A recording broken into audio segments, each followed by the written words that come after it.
Buenos días.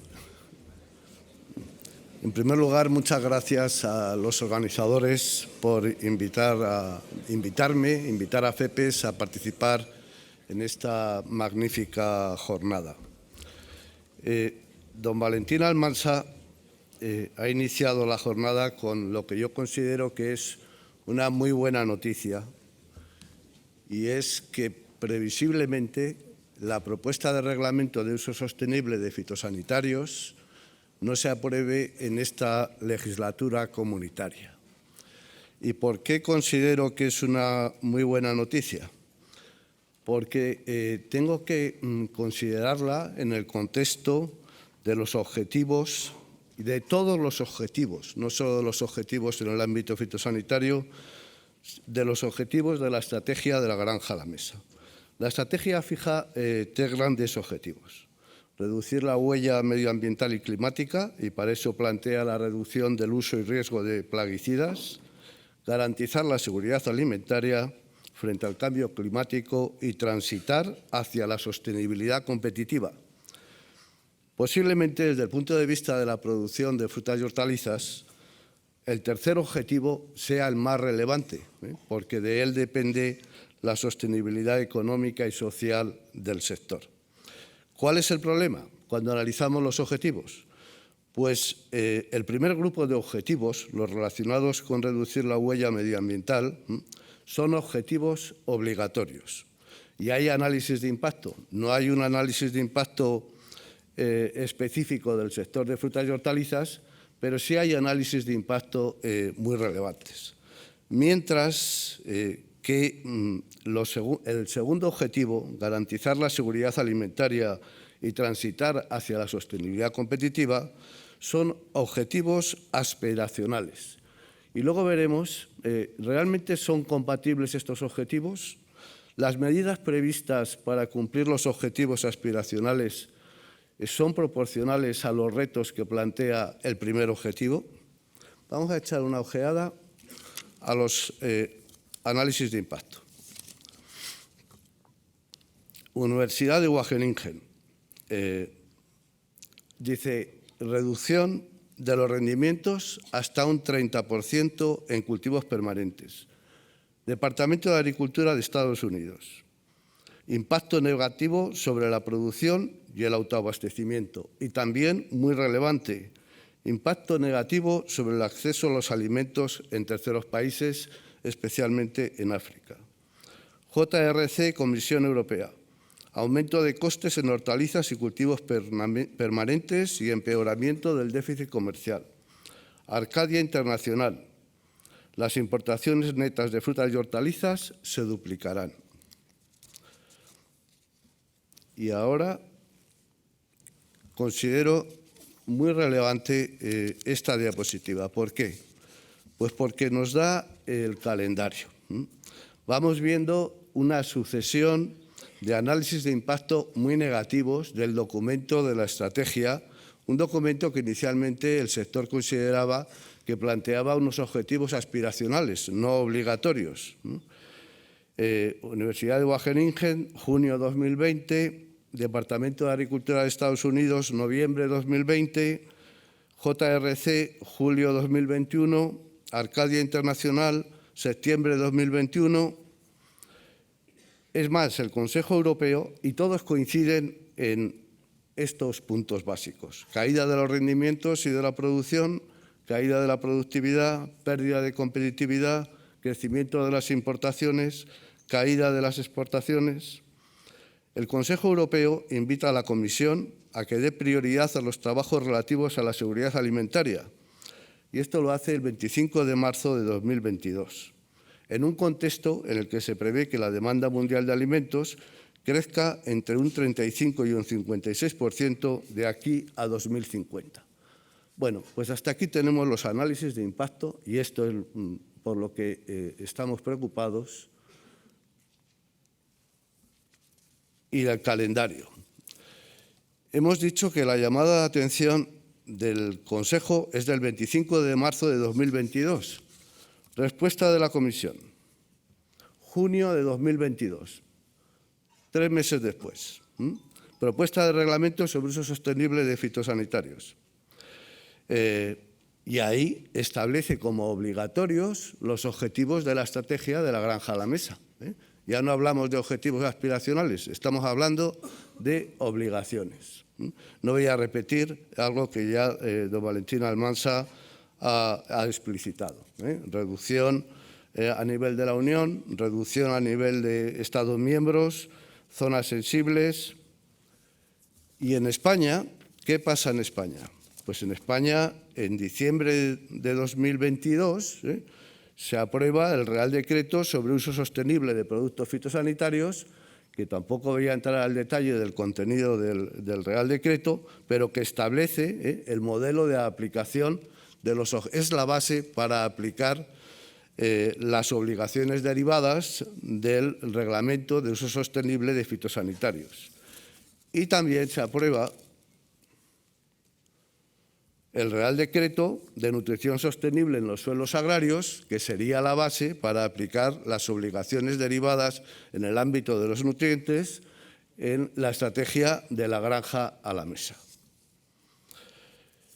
Luego, como decía al principio, la noticia de que ese primer reglamento de aplicación obligatoria de la estrategia de la granja a la mesa posiblemente no se apruebe en esta legislatura, y como se ha mencionado, eso abre un abanico de posibilidades de que ese reglamento, esa propuesta de reglamento de la Comisión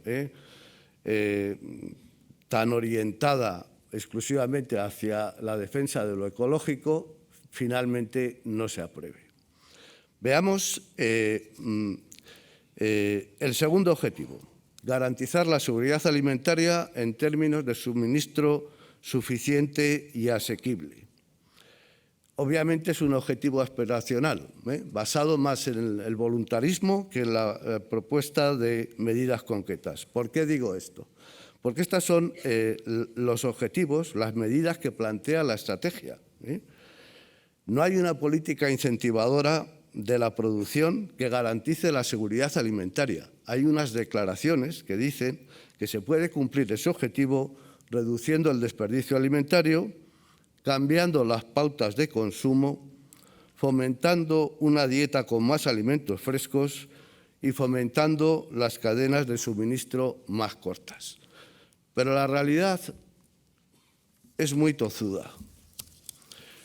Y desde 2020 a 2022, ¿qué es lo que ha pasado en el ámbito del consumo y en el ámbito de los mercados? Pues se está confirmando, sin haber entrado en vigor la estrategia, se está confirmando los análisis de impacto con consecuencias tan negativas como he apuntado anteriormente. Las exportaciones caen un 4,13% en el periodo y se enfrentan a una competencia global, nacional y local, en parte fomentada por la propia estrategia. Y esto es fundamental desde el punto de vista de la sostenibilidad de nuestro sector, porque 2/3 de la facturación, al menos 2/3 de la facturación, se realizan en los mercados exteriores. Y sin mercados exteriores, el sector no es sostenible en su dimensión actual.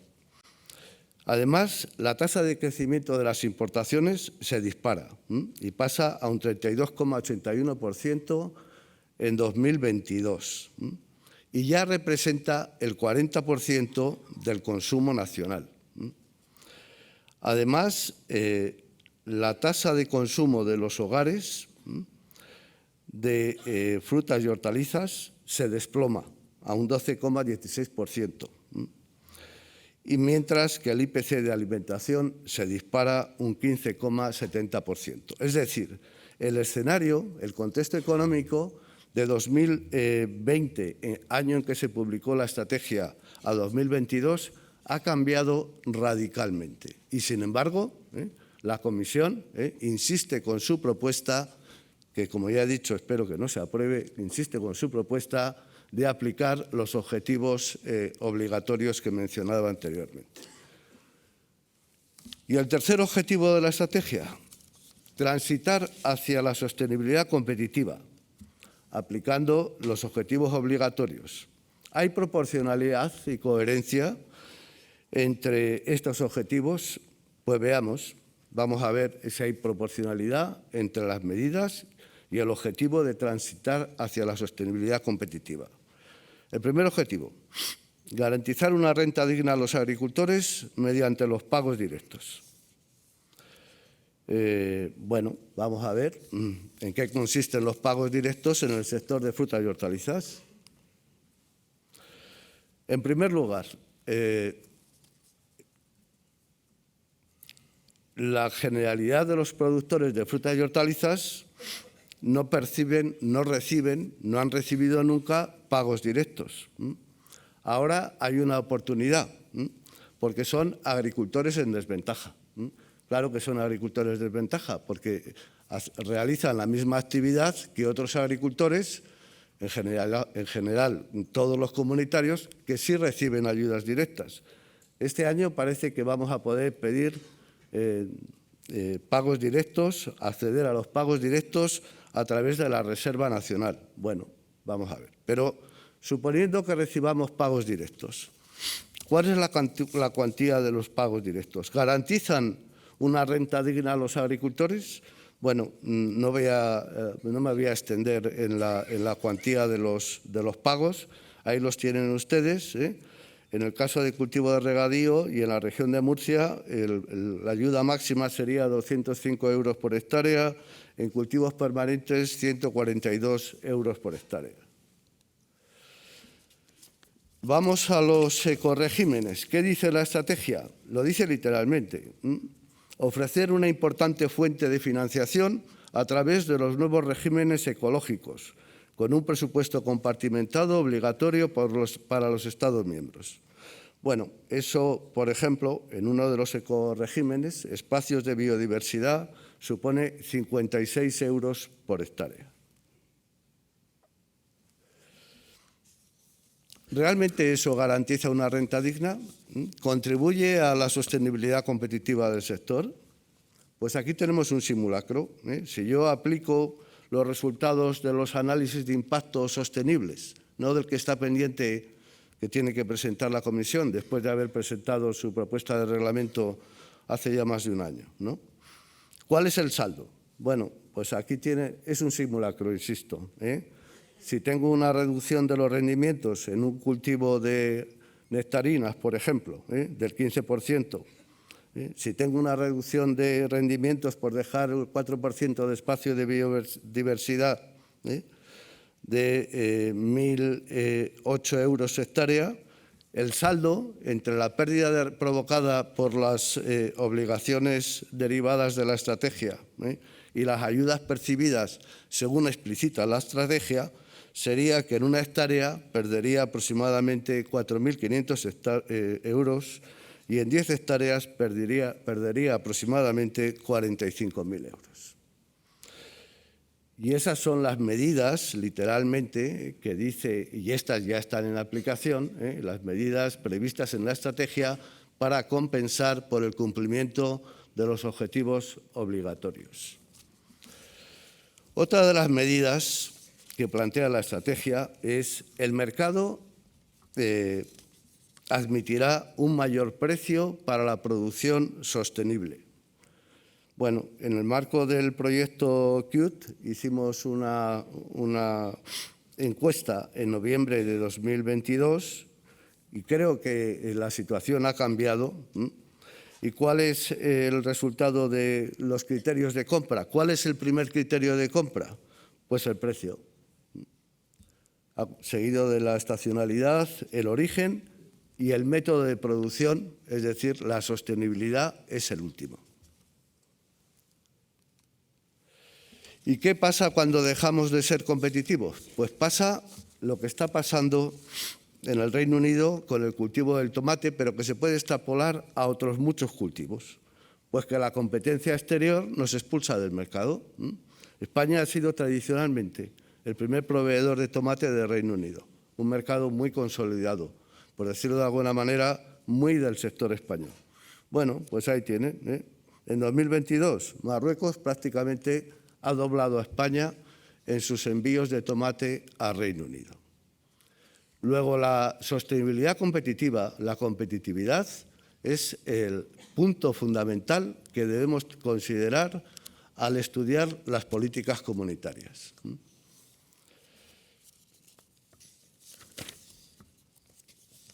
Pero hay más. Uno de los objetivos es mejor valoración del producto mediante el envasado. ¿Y qué tenemos? Pues tenemos una propuesta de reglamento de envases y residuos de envases y un Real Decreto sobre envases y residuos de envases donde prácticamente, vamos a ver cómo se aplican las excepciones, nos obligan a la venta a granel. Luego no hay diferenciación, ni por método de producción ni por origen. Si realmente no conseguimos una aplicación lo menos dañina posible de esta política. Iba a utilizar una palabra, pero no la voy a utilizar. También se habla mucho, todos hemos oído hablar de las cláusulas espejo, pues la solución ante la pérdida de competitividad del modelo de producción comunitario, la solución son las cláusulas espejo. Pero ¿qué es lo que pasa? Pues la legislación internacional es muy clara en este sentido.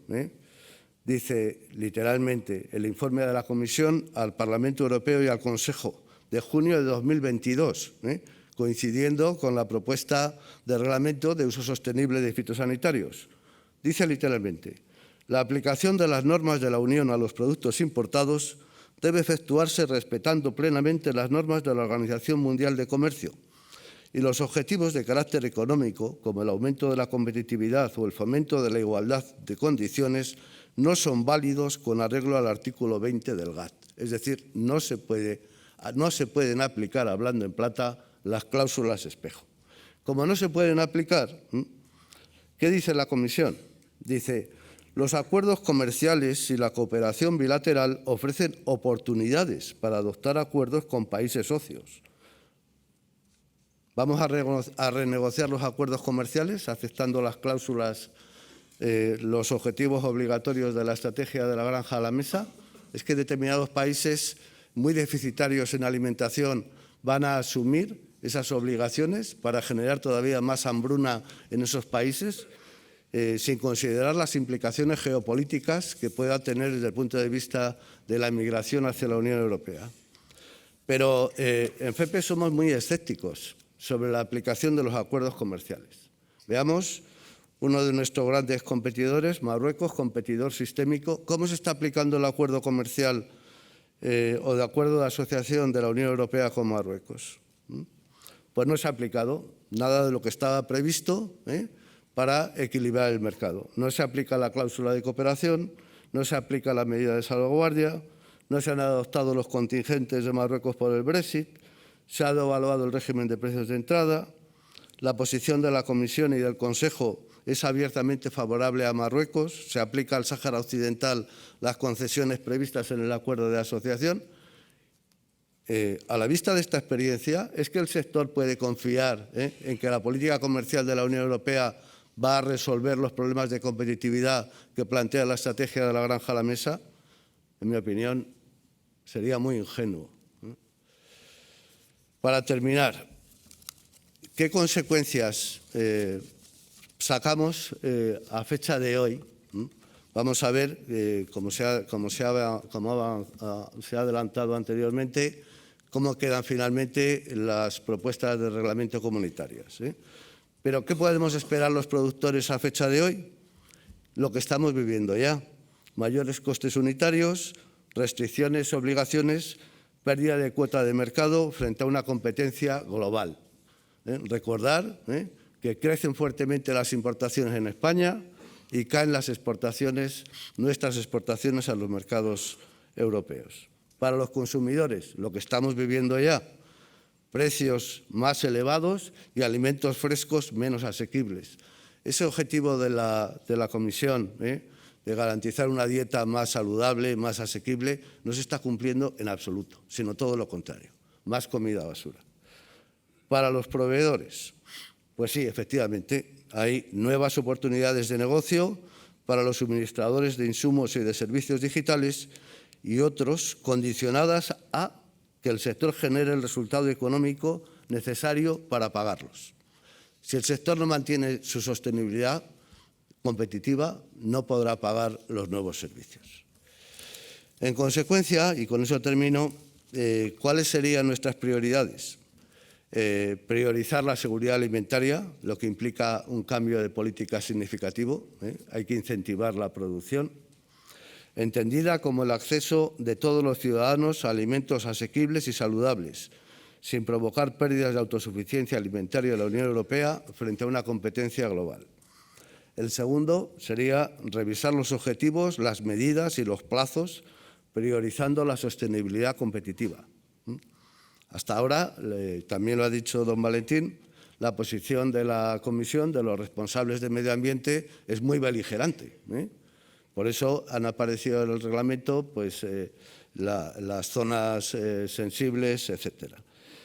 Y, en tercer lugar, desde luego, siempre potenciar la investigación pública y la innovación y la inversión con medidas de financiación públicas acordes con los retos de ecologización del sector y del cambio climático.